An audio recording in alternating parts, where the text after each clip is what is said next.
Dubaï va-t-elle disparaître? Avec l'arrivée de la guerre en Iran, Dubaï, ce joyau du Moyen-Orient, semble n'avoir jamais été aussi menacé. Il y a encore 3 mois avant qu'on ne filme cet épisode, Dubaï c'était cet Eldorado au milieu des sables où tout était possible.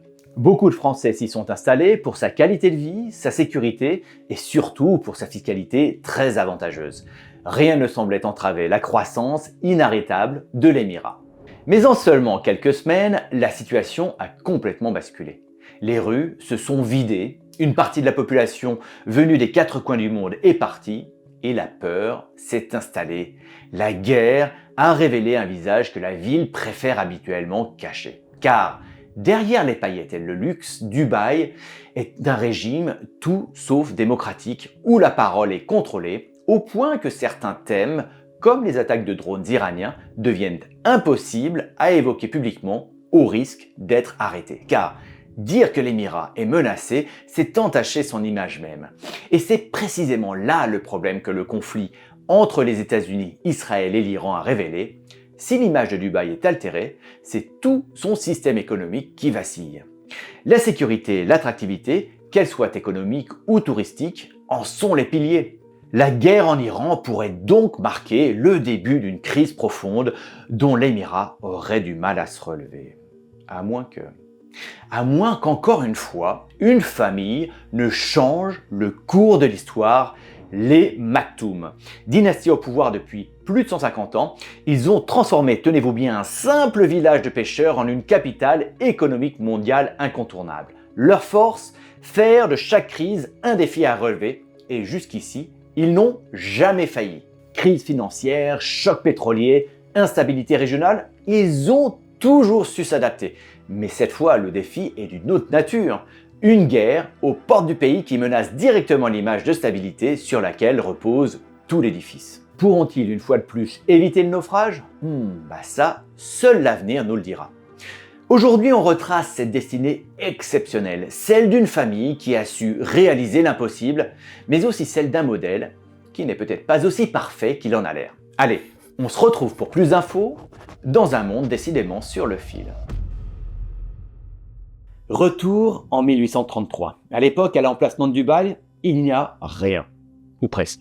Du sable, partout, à perte de vue. Un désert brut, hostile, écrasé par le soleil. Et pourtant, sur ce bord de mer, quelques pêcheurs ont construit leur maison. Des habitations précaires qui en disent long. Ici, la vie est difficile. Le climat et le manque de ressources essentielles comme l'eau tuent. Malgré tout, la vie est simple et lente, presque suspendue dans le temps. Rien ne laisse imaginer que 150 ans plus tard, ce bout de désert deviendra l'une des puissances les plus impressionnantes de la planète. Pour l'heure, notre histoire commence un peu plus au sud-ouest, à Abu Dhabi. Là-bas, une ethnie règne en maître, les Baniyas. Pour eux aussi, la vie est marginale et rude.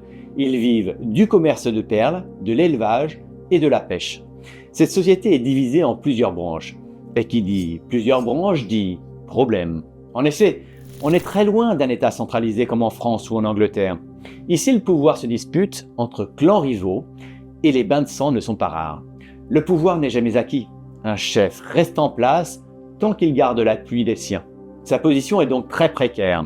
Saïd bin Nahyan, le leader, l'a bien compris.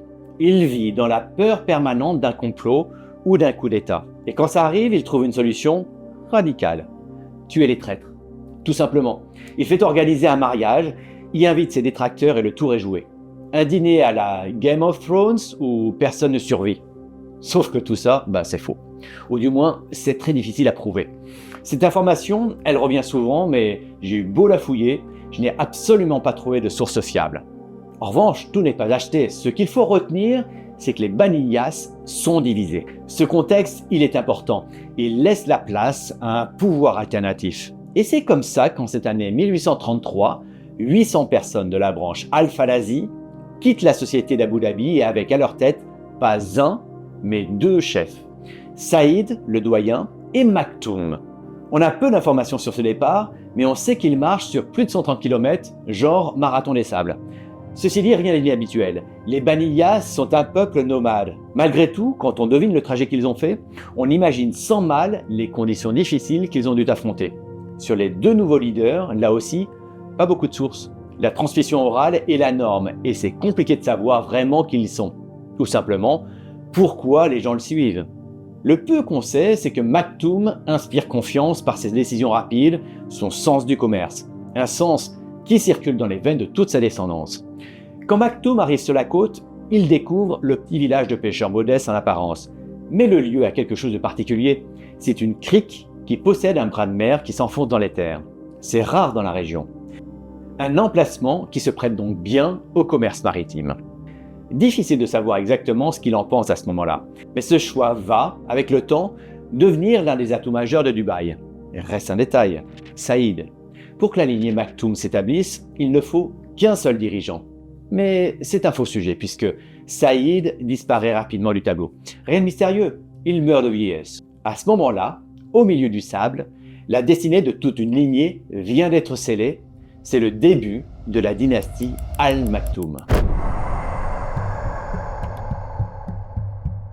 Entre rivalités ethniques, tensions locales et conflits réguliers, la région peut donner l'impression d'un espace isolé, pauvre, presque en retard. Et en partie, c'est vrai, les conditions de vie sont précaires, les ressources limitées et le développement technologique reste faible, si ce n'est inexistant. Mais si on prend un peu de recul, le tableau est très différent, car cette région n'est pas du tout isolée. Elle est même déjà connectée au monde depuis des siècles. Le commerce existe, les échanges circulent et surtout sa position est stratégique. Ce passage ici, il est central. C'est le détroit d'Ormuz. Je pense que vous en avez entendu ces dernières semaines, non? Un passage maritime stratégique qui relie l'Occident à la péninsule arabique et à la Perse. Avec au bout du voyage, le Graal, l'Inde. L'Inde qui appartient à nos ennemis toujours. Heureusement à la fin, c'est la France qui gagne et on leur pardonne tout. Donc à l'époque, les Britanniques, ils sont partout. Là. Non, vraiment, on va s'arrêter parce que l'empire colonial de la couronne anglaise, c'est tout ça. C'est absolument colossal. Et en même temps, ça s'explique. C'est la première puissance coloniale à l'époque. Le détroit est donc le meilleur endroit pour faire passer les marchandises. Et c'est un strike pour les Al Maktoum qui saisissent l'opportunité. Sauf qu'au début du 19e siècle, naviguer dans le détroit, c'est pas une partie de plaisir. Les pirates, ils sont partout. Et s'y aventurer est particulièrement dangereux. Le golfe devient donc, pour les Anglais, un espace à surveiller de très près. Et comme ils ne le font pas dans la dentelle, le contrôle sur la région, ils ne l'ont pas négocié autour d'une tasse de thé Earl Grey. Non. En 1819, ils choisissent la manière forte. Une expédition militaire britannique frappe violemment les Qawasim, grande puissance maritime de la région, notamment à Ras Al Khaimah, située juste ici. Une attaque qui n'a pas servi à rien car le message passe. Sur mer, l'Empire britannique ne veut aucune contestation de son autorité. L'année suivante, en 1820, c'est tout naturellement, ou plutôt avec une épée de Damoclès au-dessus de la tête, qu'un premier traité maritime est imposé aux cheikhs de la côte pour interdire la piraterie. On voit d'ailleurs ce changement dans la terminologie utilisée par les Anglais. On passe de la côte des pirates à la côte de la trêve.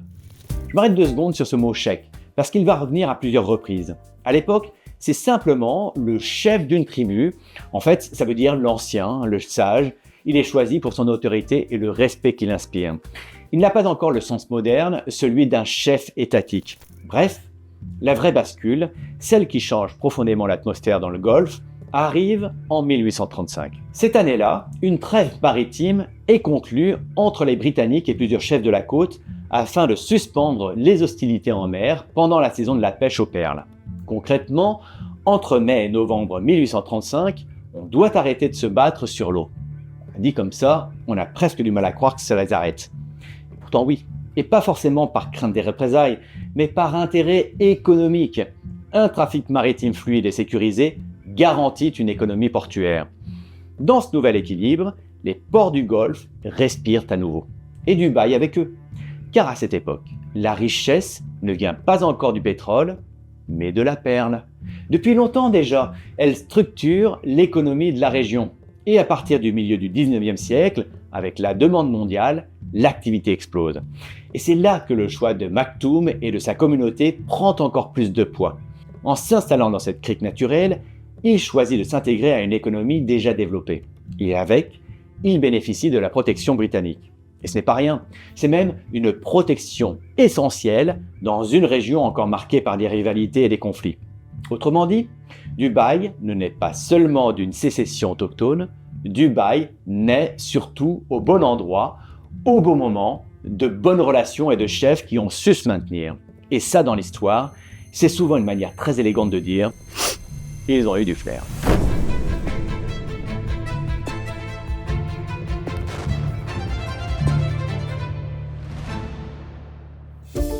Nous sommes à la fin du 19e siècle. Des Maktoum se sont déjà succédés au pouvoir. Maktoum bin Bouti al-Maktoum, fondateur de la lignée, règne de 1833 jusqu'à sa mort en 1852. À sa disparition, le pouvoir ne revient pas à son fils, mais à son frère, Saïd bin Bouti al-Maktoum, qui gouverne de 1852 à 1859. Puis le pouvoir revient à la descendance du fondateur avec son fils Asher bin Maktoum al-Maktoum, dont le long règne s'étend de 1859 à 1886, avant de passer entre les mains de son frère Rachid bin Maktoum al-Maktoum, qui dirige jusqu'en 1894. On pourrait presque mettre un compteur pour le nombre de Maktoum. Petite précision pour ne pas se perdre. Al-Maktoum, c'est le nom de la dynastie, et bin ou ben, ça veut simplement dire fils de. Donc Maktoum bin Bouti, c'est Maktoum de la famille Al-Maktoum, fils de Bouti, et avec ça, vous pouvez suivre toute la lignée sans vous tromper. Comme ça, vous aurez quelque chose à dire la prochaine fois que vos potes vous parleront de Ben Laden, par exemple. Pendant que les Maktoum se succèdent, le port voit défiler de plus en plus de bateaux, les embarcations font escale et relient ce petit bout de sable avec le reste du monde. Mais si la perle est une manne financière, Dubaï reste très précaire. Il faut encore imaginer une ville qui vit au rythme des saisons de plongée, l'odeur de l'iode, du poisson séché et exposé, des cordages et des maisons littéralement faites à partir de dattiers. Pourquoi cette pauvreté?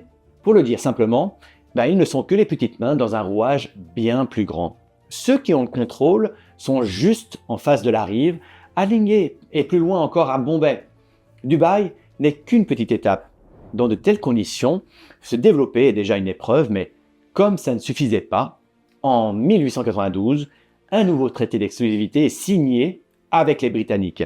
Il fixe une limite claire. Dubaï ne peut pas développer librement des relations avec d'autres puissances comme la France, l'Allemagne ou l'Empire ottoman. Ils sont coincés diplomatiquement. Ces éléments qui ne cessent de se cumuler auraient pu venir à bout de Dubaï, mais pas avec les Maktoum. Dans cette famille, il n'y a pas de crise, il n'y a que des défis. Cette phrase, c'est pas moi qui l'ai inventée, c'est l'une que l'actuel cheikh de Dubaï ne cesse de répéter. Parce que la plus grande force de cette famille, c'est l'adaptation. Je parle souvent au pluriel et pas que du cheikh parce que la famille, les frères, les fils sont souvent inclus dans la gouvernance. Le plan est très simple, arrêtez de tout miser sur la perle. Le cheikh à la manœuvre, Maktoum bin Asher, arrivé au pouvoir en 1894. Mais là où d'autres auraient cherché à simplement concurrencer, lui observe. Il regarde notamment ce qui se passe à Lingué, sur la côte persane, qui reste alors le principal centre de redistribution du commerce régional. Sauf que cette domination commence à se fissurer. Et à partir de la fin des années 1880, le pouvoir Qajar à Téhéran renforce son contrôle sur ses ports et alourdit fortement les droits de douane qui explosent. Les commerçants suffoquent. C'est exactement ce basculement que les Al-Maktoum comprennent avant les autres.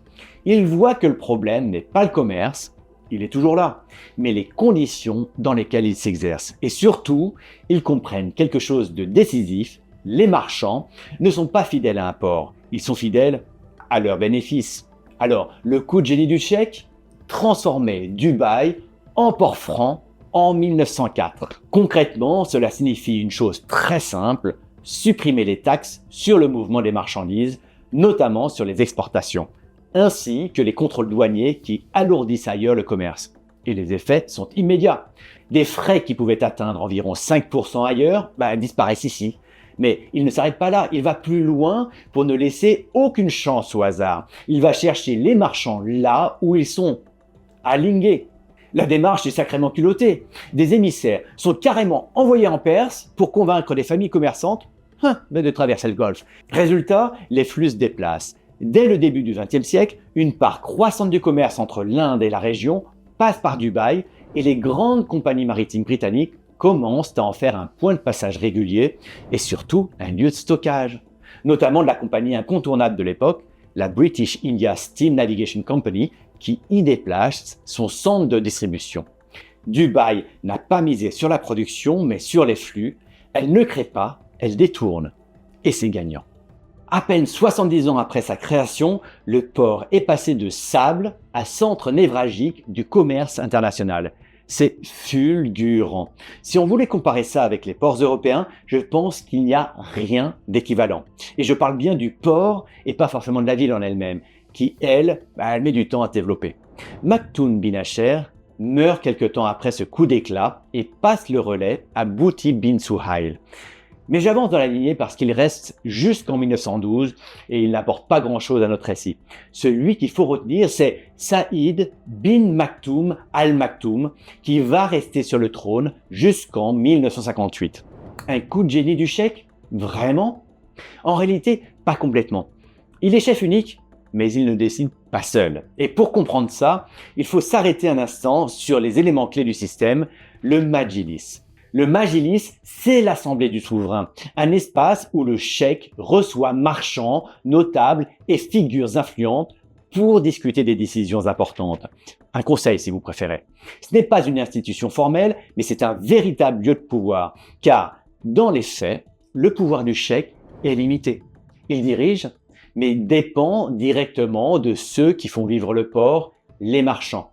La richesse ne vient pas du palais, mais du commerce. Et souvent, ces marchands sont plus riches que le souverain lui-même. Le cheikh, lui, vit surtout des taxes sur les cargaisons, des taxes variables et parfois collectées par ces mêmes marchands. Autrement dit, ceux qui financent le pouvoir participent aussi à son fonctionnement. Sans compter qu'avec le temps, leur influence grandit. Ils financent des infrastructures publiques, comme des lieux de soins. La frontière entre privé et public devient floue. Et dans ce contexte, le cheikh doit avancer avec prudence. S'il impose trop de contraintes, il risque de perdre leur soutien, et donc sa place.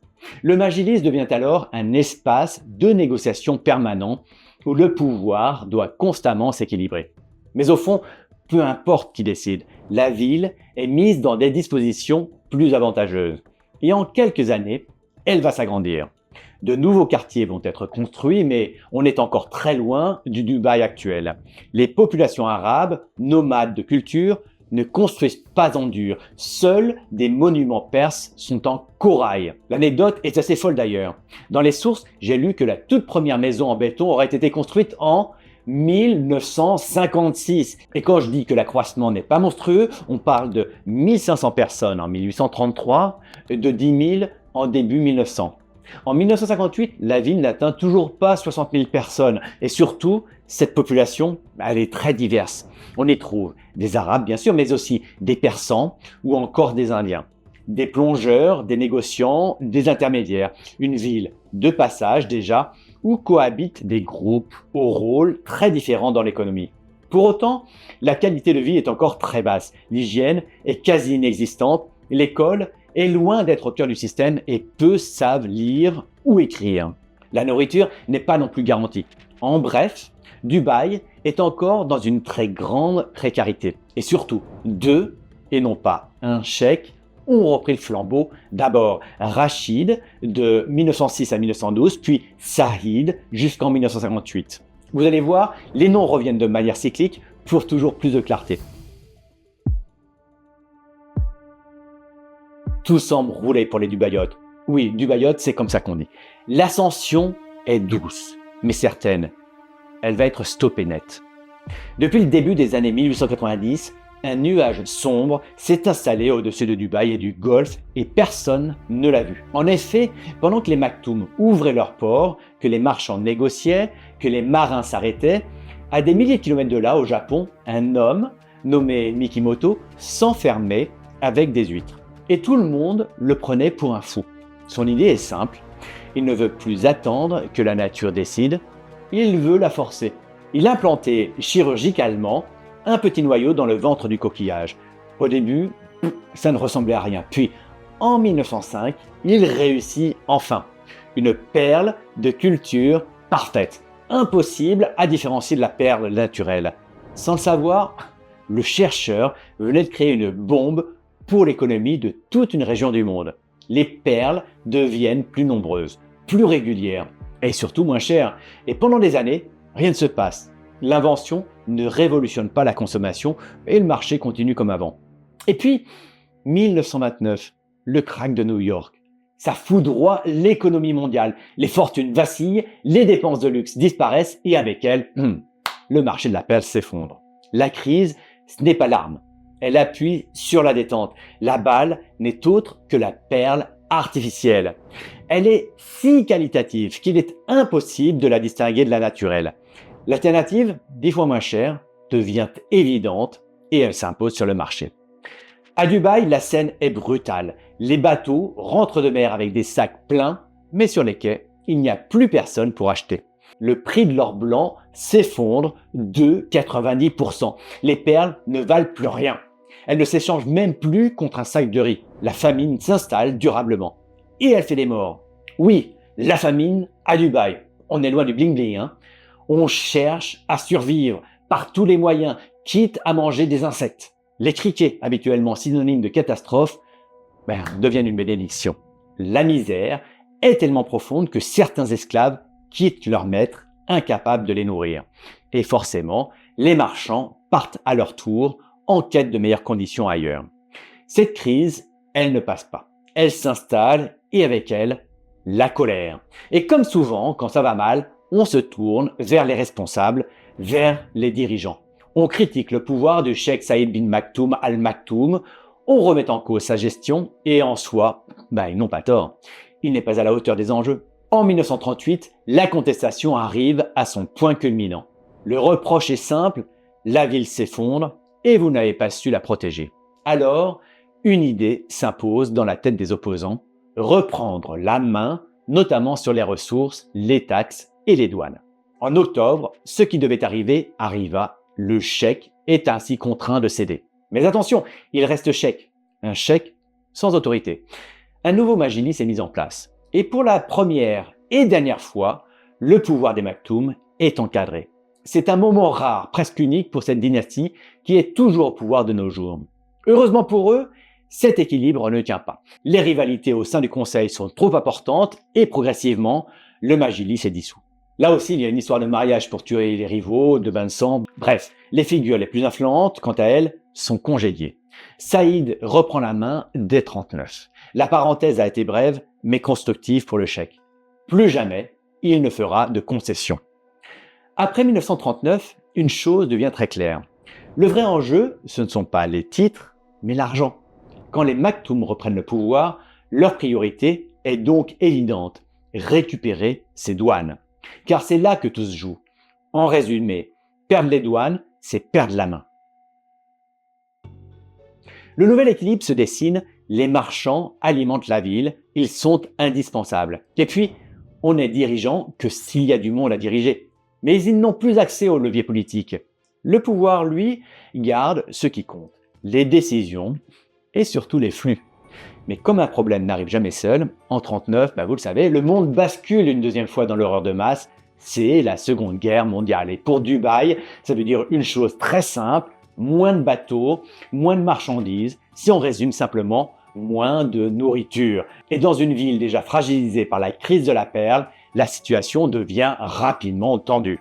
C'est exactement dans ce genre de moment que la dynastie connaît des coups d'éclat. Et pour maintenir la ville à flot, la recette est ancestrale, résilience, adaptation et surtout opportunisme. Pendant la guerre, les Britanniques ont besoin de sécuriser la région. Le Golfe devient encore plus stratégique.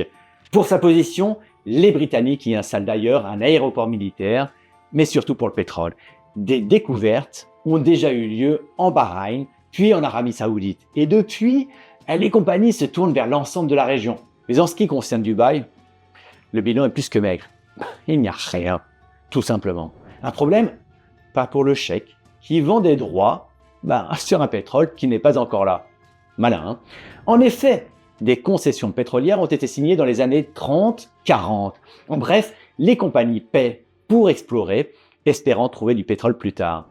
Les Maktoum trouvent toujours un moyen de s'insérer dans les flux. Après 1945, les Émirats entrent dans leur âge d'or. Le pétrole coule à flot, mais toujours pas à Dubaï.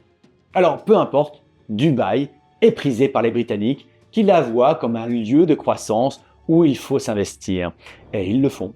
Et ils ont raison, parce que Dubaï s'apprête bien à connaître les prémices de son âge d'or, et ce n'est pas grâce au pétrole ni aux Britanniques, enfin, techniquement si, mais malgré eux.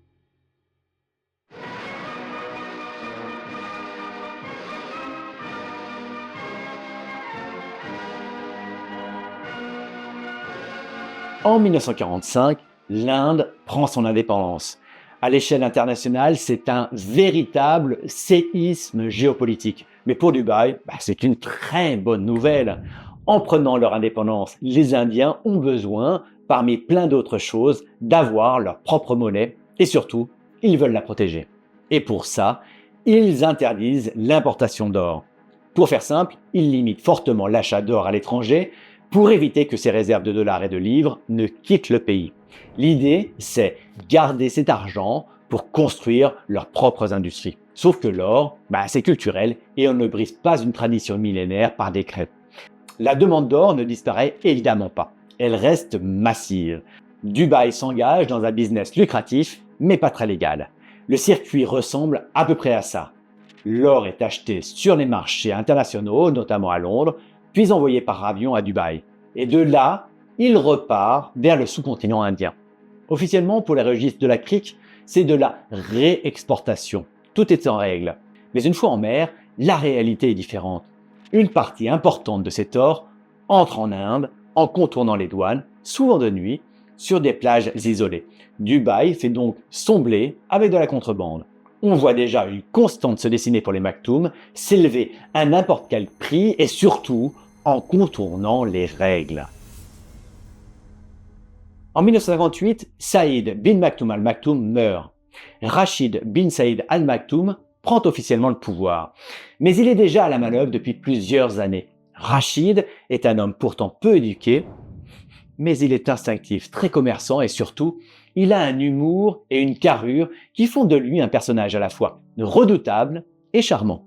Il est connu pour avoir toujours son cigare à la main et envoyer valser les normes de la bienséance, les courbettes à l'européenne, et fait ses affaires sans chichi, une position à l'image de ce qu'il fera de l'Émirat, entre tradition et tolérance culturelle. Accueillir l'autre, s'adapter, mais sans jamais changer. Et même ses prédécesseurs ont su accueillir la modernité tout en respectant la culture ancestrale, celle des Baniyas. Cet homme, c'est le véritable père fondateur de Dubaï actuel. J'ai presque envie de dire que c'est le bâtisseur. Sans ses travaux, la ville n'aurait jamais pu se développer comme elle l'a fait. Et pour ces fameux travaux, il a investi l'argent qu'il n'avait pas. À peine arrivé à la tête du gouvernement, il doit affronter un problème de taille, la crique. Ce bras de mer, c'est le cœur du commerce, une artère vitale. Mais il s'ensable et les navires ne peuvent plus entrer correctement, le trafic ralentit et avec lui, toute l'économie de la ville. Les experts britanniques jugent le projet de dragage trop coûteux. Les banques refusent de financer. Ça ne stoppe pas Rachid, qui décide pourtant de passer outre. Écoutez, il obtient un prêt du Koweït et implique les marchands locaux. Le chantier commence en 1959, la crique est creusée et le sable retiré sert même à gagner du terrain sur la mer. Le résultat est rapide, les navires reviennent, le trafic augmente et la ville retrouve de l'air. Son investissement porte tellement qu'il est rentable en quelques années seulement. Sauf qu'en parallèle, dans les années 1960, la ville reste encore très en retard. Pour l'heure, Dubaï, ça ressemble toujours à ça. Une étendue de sable, un port et des habitations peu solides. Peu d'infrastructures, peu de services, une ville qui fonctionne, mais difficilement. Et ça, pour attirer des capitaux ou des entreprises, c'est un frein évident. Alors Rachid commence par le plus basique, l'électricité et le téléphone en 1961 et l'eau courante en 1968. Ça en dit beaucoup sur l'état de l'Émirat à la moitié du XXe siècle. La ville investit ensuite dans ses services essentiels. Ce n'est pas spectaculaire, mais c'est ce qui permet au reste d'exister. Et surtout, la méthode est déjà là. L'État impulse, organise et s'appuie sur des acteurs privés pour s'exécuter.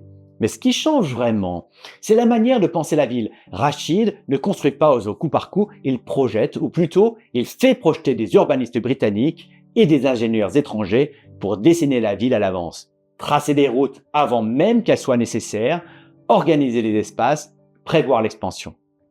Autrement dit, il pense Dubaï non pas comme elle est, mais comme elle sera. Il crée l'offre avant l'allemande, une vision dans le temps qui explique la clé de réussite de l'État. Mais pour être dans la course, il faut être accessible. Et pour ça, il lance un projet presque absurde compte tenu de la faible population, un aéroport. Il fallait vraiment avoir la vision, alors que la ville était encore coincée dans le 19e siècle. Quand il en parle aux Anglais, c'est no! Les Britanniques refusent. Qu'à cela ne tienne, les avions atterriront sur le sable, version cow-boy. Et pour ça, il faut trouver des gens prêts à risquer la manœuvre. Là aussi, la solution est toute trouvée. Offrir des Rolex. Ouais, simplement. Et là, le sable, bizarrement, c'est plus un problème pour se poser. Je rigole, mais on commence à vraiment cerner le personnage et la philosophie. Rien n'est impossible quand on a de l'argent. Si les avions s'arrêtent ici, même simplement pour faire le plein, alors il y a du passage. Et avec le passage viennent des services, l'argent, l'activité. Contrôler une étape, c'est déjà existé dans le trajet. Et puis en cette année 1966, le miracle. Après des années de recherche, le pétrole est enfin découvert à Dubaï, dans le champ de Fateh. La joie est de courte durée. Quand la nouvelle a circulé, personne n'a voulu y croire. Tellement qu'il a fallu que le cheikh lui-même aille sur la pompe et invite des témoins et les investisseurs pour qu'on le croie. Oui, il y a du pétrole, mais pas assez. Il ne durera pas. Dubaï ne pourra pas faire partie de ces nations qui se construisent avec l'or noir. Enfin, techniquement, il y en a assez pour changer la vie de l'Émirat. Même pour moi, je m'en contenterais. Mais pour Rachid, ça ne suffit pas. Et c'est là que tout se joue. Là où d'autres auraient pu construire toute leur économie sur cette nouvelle richesse. Rachid bin Saïd Al Maktoum fait un choix différent. Il le voit comme un moyen de gagner du temps. Très vite, les revenus pétroliers sont réinvestis massivement dans les infrastructures, routes, ports, équipements, tout ce qui peut préparer la paix. Le pétrole n'est pas une finalité, c'est un outil. L'argent noir sert à construire une économie qui, justement, n'en dépendra plus. Et une fois ce principe posé, tout s'accélère. Après la crique, Rachid veut plus grand. Dans les années 70, un nouveau port est construit, le nom est tout trouvé, Port Rachid. La taille est démesurée pour sa capacité et coûte évidemment une somme astronomique. Autour de lui, beaucoup doutent, mais lui, jamais. Mais à la fin des années 60, c'est un nouveau coup de massue. Les Britanniques annoncent le retrait du Golfe. Et pour les Émirats, c'est un choc. Jusqu'ici, ils vivaient sous leur protection. Pas totalement indépendants, mais relativement à l'abri. Sans cette présence, la situation devient beaucoup plus incertaine. La région est instable. Des ambitions existent, notamment du côté de l'Iran, et les petits Émirats se retrouvent seuls. Dans ce contexte, l'union devient une nécessité. Et c'est là qu'une vieille alliance refait surface. Abu Dhabi, vous connaissez? D'un côté, Saïd bin Sultan Al Nahyan, à Abu Dhabi, avec ses ressources pétrolières et une vision d'ensemble. De l'autre, Rachid bin Saïd Al Maktoum, plus pragmatique, plus centré sur le commerce. Zayed veut l'union. Rachid accepte, mais pas à n'importe quel prix. Ce qu'il veut préserver, c'est la manière dont Dubaï fonctionne. Son économie ouverte, ses ports, ses douanes, sa liberté d'action. Et c'est exactement ce qui va structurer le nouvel État. En 1971, les Émirats arabes unis sont créés. Mais ce n'est pas un État centralisé, c'est une fédération. Chaque Émirat garde une large autonomie et Dubaï, en particulier, sur tout ce qui touche à l'économie. Et au fond, tout repose sur un équilibre très simple. Abu Dhabi apporte la puissance financière, le pétrole, le poids politique et militaire. Dubaï apporte autre chose, la circulation. L'union ne gomme pas les différences, elle les organise. Et surtout, elle permet à Dubaï de continuer à faire ce qu'elle fait depuis le début. Avancer à sa manière, mais cette fois dans un cadre plus solide. En 1979, la folie des grandeurs continue. C'est l'arrivée du World Trade Center, le plus haut bâtiment du Moyen-Orient construit au milieu de nulle part. Là encore, fallait avoir la vision, mais le message est puissant. Dubaï arrive. 6 ans plus tard, en 1985, Rachid enfonce le clou. Il crée un port gigantesque construit dans une zone presque vide. Sur le moment, le projet semble irréaliste, mais la logique est toujours la même. Ne pas attendre la demande, la provoquer. Surtout que le nom complet de ce port, c'est Jebel Ali Free Zone. Dubaï vient de construire sa première grande zone franche. Sur le fond, l'idée n'est pas nouvelle. Dès 1904, l'Émirat attirait déjà les marchands en supprimant les taxes. Mais cette fois, le projet change d'échelle. Avec un cadre légal complet, zéro impôt et la possibilité pour les étrangers de posséder leur entreprise, Dubaï ne cherche plus seulement à attirer des commerçants, mais des multinationales entières. Cette décision marque un tournant. La ville cherche à devenir un véritable hub économique mondial capable de capter non seulement des flux de marchandises, mais aussi des capitaux, des entreprises et des talents. Cette zone prend quasiment de suite grâce au choc pétrolier de 73 et 79. Le malheur des uns fait le bonheur des autres. L'afflux massif de capitaux a été très bénéfique pour l'Émirat. À partir des années 1980, le fils héritier Maktoum et Mohamed prennent une place croissante dans la gestion de l'Émirat. Le contexte est différent. Dubaï s'est développée, mais elle reste dépendante de flux extérieurs et doit encore consolider sa position. Et surtout dans les années 80, les avancées ralentissent. Un conflit a éclaté juste à côté entre Iran et Irak. Mais pas du tout. La guerre va elle aussi participer à faire de la zone franche un lieu sécurisé pour le transport de marchandises dans le détroit d'Ormuz. Mais pour les Maktoum, l'évidence est là. Le tourisme, c'est leur autre porte de sortie. Sauf que Dubaï, on le rappelle, c'est ça. Du sable, quelques constructions, pas de musée, pas de monument, il n'y a rien. Sans compter le climat. Rachid table alors sur 2 points. Les plages et la sécurité. Mais pour faire du tourisme, il faut être accessible. Et à l'époque, venir aux Émirats, c'est réservé aux compagnies pétrolières ou aux diplomates. Les compagnies qui desservent sont rares. Et pour celles qu'ils font, les relations ne sont pas au beau fixe. Quelques désaccords sur les droits d'atterrissage bloquent le processus. Alors, comme souvent avec les Maktoum, quand il y a un problème, on le contourne. Ils décident de créer une compagnie locale. Tout a l'air si simple. En 1985, la première compagnie Dubaïot est lancée avec des moyens limités, à peine 10 millions de dollars. Pour le commun des mortels, c'est une somme, mais pour une compagnie aérienne, c'est dérisoire. Pour info, les compagnies aériennes, c'est un des business les moins rentables. Mais peu importe, l'objectif est clair, faire de Dubaï une plateforme de transit entre l'Europe, l'Asie et l'Afrique. J'ai presque envie de vous dire, encore une fois, mais cette fois, les flux sont humains. Pour aller vite, le cheikh adopte une approche pragmatique. Au lieu d'attendre, il loue avions et équipages à d'autres compagnies, le temps de construire sa propre flotte. Résultat, ces avions peuvent décoller immédiatement, sans phase de rodage. Dès les premiers vols, tout est maîtrisé. Mais le cheikh veut aller plus loin. Une compagnie c'est bien, mais une compagnie mythique, c'est mieux. Il ne veut pas vendre des vols, mais une expérience. Service irréprochable, confort, attention aux détails. Tout est pensé pour marquer les esprits. Emirates est née. Elle devient alors bien plus qu'une compagnie aérienne, elle devient la première ambassadrice de Dubaï, associant la ville à une image de modernité, de luxe et d'excellence. Les hôtesses impeccables aux couleurs rouge et nacre, le service à bord, l'expérience soignée, tout est fait pour vendre du rêve et faire de Dubaï un lieu d'escale et donc d'opportunités économiques. Et ce choix, qui est osé, disons-le, il marche. Aujourd'hui encore, elle reste une exception dans son secteur. C'est l'une des compagnies les plus rentables au monde, capable de traverser les crises sans crainte. Maintenant qu'il y a une entrée dans la ville, il faut la suite. Construire pour le tourisme. On est alors dans les années 90, moment où le pétrole commence à se raréfier. Des constructions emblématiques apparaissent, comme le Burj Al Arab à la fin des années 90, puis des projets d'aménagement comme Palm Jumeirah. Ces réalisations ne sont pas uniquement symboliques, elles participent à la stratégie d'attractivité de l'Émirat.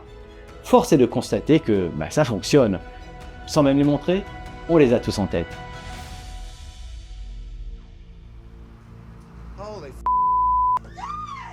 Oh my God! Jesus Christ!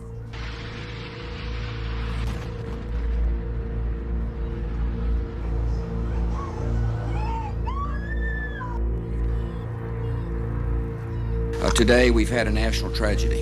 2 airplanes have crashed into the World Trade Center in an apparent terrorist attack on our country. Mais 11 septembre 2001, le monde est sous le choc. Les États-Unis viennent d'être attaqués sur leur propre territoire. Les images font le tour de la planète et nous laissent tous sans voix. Pour ceux qui l'ont vécu, on se rappelle tous où nous étions et ce que nous faisions ce jour-là. Le traumatisme reste vif. Cet attentat n'affecte pas que les États-Unis, mais le monde arabe dans son ensemble. Après ça, c'est l'escalade de la violence. Les États-Unis attaquent l'Afghanistan et l'équilibre international est bouleversé. Mais pour Dubaï, alors que la planète pleure, c'est plutôt une bonne nouvelle, une opportunité même. Parce que les investissements arabes, ils sont retirés des États-Unis et doivent être transférés ailleurs. Et Dubaï est prête. En fait, elle est prête depuis 1979 avec son World Trade Center. En quelques mois, Dubaï récupère une bonne partie des capitaux étrangers, ce qui veut dire explosion de l'investissement et profit. Résultat, en 2002, la ville est en plein boom. Et tant mieux, car à ce moment-là, le pétrole ne représentait plus que 3% du PIB. Toute la croissance repose donc sur l'immobilier et sur l'endettement. Dubaï vit de spéculation et d'eau fraîche. Sauf que ça ne dure pas. En 2007, la crise des subprimes frappe de plein fouet. En 2008, la crise financière s'est étendue et met ce modèle dubaïote sous pression. Le marché immobilier ralentit fortement, la dette devient un sujet central, les travailleurs expatriés sont licenciés. Dans les grandes lignes, la situation financière de Dubaï inquiète. Je me rappelle de ces images de voitures de luxe abandonnées en plein milieu des gratte-ciel à Dubaï. Ça paraissait surréaliste et ça l'était un peu parce que ces images ont largement été exagérées par les médias. Et clairement, pour l'Émirat, le timing est vraiment catastrophique. Dubaï s'est massivement endetté, notamment pour construire le Burj Dubaï, la future plus haute tour du monde, un symbole de puissance, mais sans financement, le chantier se retrouve au pied du mur et le chèque avec. Alors, une fois de plus, Dubaï se tourne vers son voisin, Abu Dhabi, un très gros chèque de 10 milliards. C'est un prêt. En signe de soumission, le symbole même de l'Émirat change de nom. Le Burj Dubaï devient le Burj Khalifa. Un rappel assez brutal d'une chose, derrière la réussite, le modèle reste fragile, dépendant à la fois de ses voisins et du reste du monde et de ses fluctuations. Et celui qui en fait ce constat amer de cette crise, c'est Mohammed bin Rachid Al Maktoum, le cheikh actuel, qui a pris la succession juste avant que l'Émirat navigue en eau trouble en 2006. C'est ce qu'on appelle un baptême du feu. Comme son père et son frère, qui a régné de 1990 à 2006, Maktoum, sa vision est au cœur de la réussite économique de Dubaï. Quand il arrive à la tête de l'État, il n'est pas déboussolé, au contraire. Ça fait des années que dans l'ombre, il se forme. Très tôt, quand ils n'étaient encore que des enfants, ils étaient impliqués dans les affaires de l'Émirat. Sécurité, administration, gestion, une formation directe, sans pincettes, à l'image de son père, mais le passage de relais vient avec des nouveautés. Là où Rachid construit les bases, Maktoum et Mohamed les accélèrent et les consolident. Le style change cependant avec Mohamed. Plus direct, plus exigeant, plus rapide dans l'exécution, mais surtout plus médiatique. Dubaï est de plus en plus pensé comme un système à optimiser. Attirer, investir, aller plus vite que les autres. Dubaï n'est plus un État, c'est une entreprise et Mohamed en est le PDG. Derrière les projets gigantesques qui vont faire la renommée de la ville, il y a un acteur clé, les entreprises d'État. À Dubaï, des groupes comme Emirates, DP World ou Nakheel ne sont pas de simples entreprises, mais de véritables bras économiques du pouvoir. Elles financent, construisent et portent les projets les plus ambitieux. Ce système permet d'aller vite, de prendre des risques et de mobiliser des capitaux massifs sans passer par les circuits classiques. En réalité, à Dubaï, l'État ne régule pas seulement l'économie, il en est l'un des principaux moteurs. Et pour que son entreprise prospère, il a une obsession à agrandir. Son père avait déjà amorcé le mouvement avec des plans d'urbanisme restés en grande partie sans effet. Lui va passer à l'étape supérieure. D'abord, par les airs, en construisant toujours plus haut, mais surtout en transformant un problème en atout, le sable. Ce désert qui limitait Dubaï va devenir sa matière première. La solution est radicale. Créer de nouvelles terres, c'est comme ça que sur Google Maps, on est passé de ça à ça.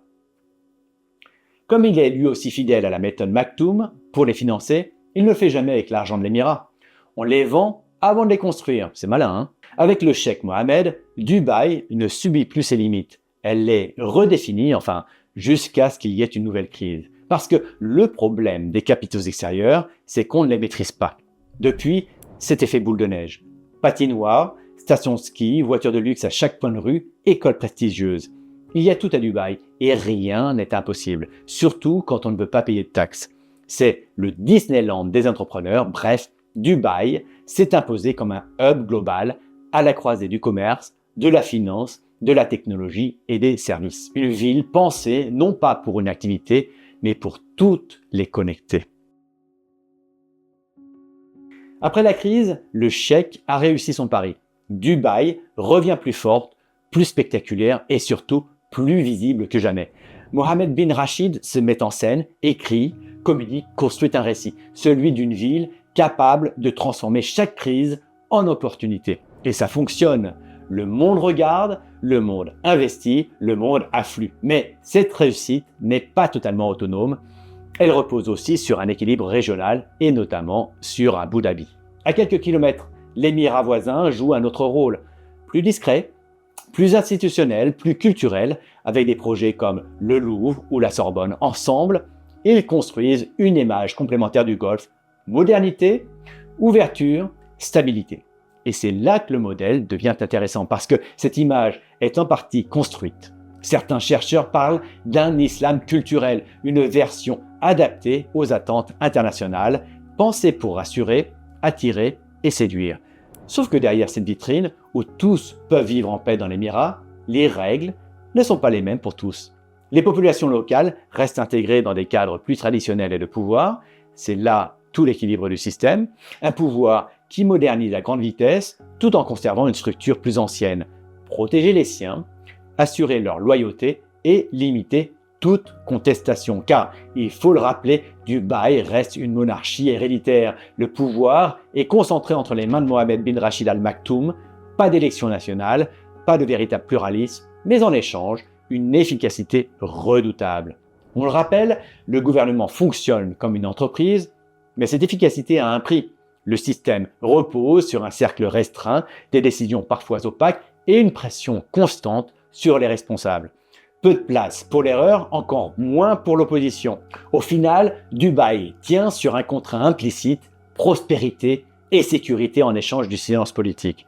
Et surtout, sur une séparation nette, les citoyens émiratis sont protégés, soutenus, intégrés au cœur du modèle. Les expatriés, eux, font tourner l'économie, mais sans les mêmes droits ni les mêmes garanties. Si Dubaï repose presque entièrement sur des populations étrangères, qui représentent jusqu'à 90% des habitants, cette majorité n'a aucun poids politique. Elle vit et travaille sur place sans véritable droit de cité. Et ça, on a tendance à l'oublier. Et c'est là toute la logique du système. Les étrangers sont indispensables, ils construisent la ville, font tourner l'économie, attirent les capitaux, mais cette ouverture est totalement contrôlée. Le pouvoir les fait venir, tout en gardant la main sur les règles. Dubaï n'est donc pas simplement cosmopolite, c'est une ville ouverte, mais sous condition. Elle attire le monde entier sans jamais lui céder le pouvoir. Ce contrôle passe notamment par le système de la kafala, officiellement un parrainage. En pratique, une forte dépendance à l'employeur qui conditionne le travail, le séjour et parfois même la liberté de partir. Deux réalités coexistent, ou plutôt trois réalités coexistent. Car derrière les tours et les records, il y a aussi ceux qui construisent la ville. Des centaines de milliers de travailleurs venus d'Asie, logés dans des camps à l'écart, entassés dans des chambres, travaillant sous une chaleur extrême pour des salaires souvent très faibles. Beaucoup arrivent endettés, dépendants de leur employeur, avec peu de possibilités de quitter le système. Les passeports sont souvent confisqués, les accidents sont fréquents, parfois mortels, et restent largement invisibles. Alors, derrière les paillettes, investir et vivre à Dubaï, c'est accepter l'esclavage moderne. Et ça aussi, on l'oublie trop souvent. C'est tous ces points qui expliquent qu'aujourd'hui, des Français sont arrêtés pour avoir diffusé des images de la guerre, parce qu'ils altèrent l'image lisse de la ville. Straight to the airport. Chaos and injuries at the Dubai airport overnight. And a Shahed drone striking a luxury hotel in Dubai's Palm Jumeirah. Oh my God. En 2026, Dubaï se retrouve au cœur d'un conflit entre l'Iran, Israël et les États-Unis, et ça n'a rien d'un hasard. Tout commence avec sa position. C'est le plus évident. Retour en 1971 une nouvelle fois. Pendant plus d'un siècle, on l'a vu, la sécurité de Dubaï reposait sur une puissance extérieure, les Britanniques. Sauf qu'en 1971, ils partent. Et ça se goupille mal, puisque avec le pétrole, les pays du Golfe sont bien plus exposés. Trop petits pour se défendre au sol, entourés de puissances régionales, les Émirats doivent trouver un nouveau protecteur. Ce rôle, ce sont les États-Unis qui vont progressivement l'assumer. À partir des années 80, avec la guerre Iran-Irak, puis surtout après la guerre du Golfe en 91, base militaire, accords de défense, coopération sécuritaire, les Émirats s'inscrivent clairement dans l'orbite américaine et Dubaï, même si elle reste une ville de commerce, dépend directement de cet équilibre. Parce que, comme au 19e siècle, sans sécurité, il n'y a plus de business. Mais en parallèle, Dubaï joue un autre jeu, un jeu dangereux. Depuis les années 2000, elle est aussi l'un des principaux points d'entrée économiques pour l'Iran, notamment sous sanctions. Capitaux, marchandises, entreprises, une partie des échanges passe par Dubaï. Autrement dit, Dubaï dépend des États-Unis pour sa sécurité et de l'Iran pour une partie de son activité économique. C'est fou, mais pendant longtemps ça fonctionne, ou du moins ça a fonctionné jusqu'à cette année. Dubaï va-t-elle se relever de cette guerre ? La réponse est la même qu'au début de cette vidéo. Impossible de prévoir l'avenir. À l'heure où Donald Trump tweet plus vite que son ombre, difficile de suivre l'évolution du conflit. Mais une chose est sûre, un retour à la normale rapide paraît difficile pour la ville qui touche le ciel. Le véritable danger pour Dubaï, ce n'est pas les frappes ni la guerre en elle-même, c'est la perte de confiance des investisseurs et des touristes du monde entier. Parce que Dubaï ne vit pas de ses ressources, elle vit de son image. Pourtant, s'il y a bien une constante dans cette histoire, c'est les Maktoum. Depuis près de 2 siècles, ils ont traversé les crises et transformé chaque menace en opportunité. Alors la vraie question n'est peut-être pas de savoir si Dubaï va s'effondrer, mais comment, encore une fois, ils vont contourner le problème. Parce que dans cette ville, même au bord du chaos, rien ne semble arrêter les Maktoum.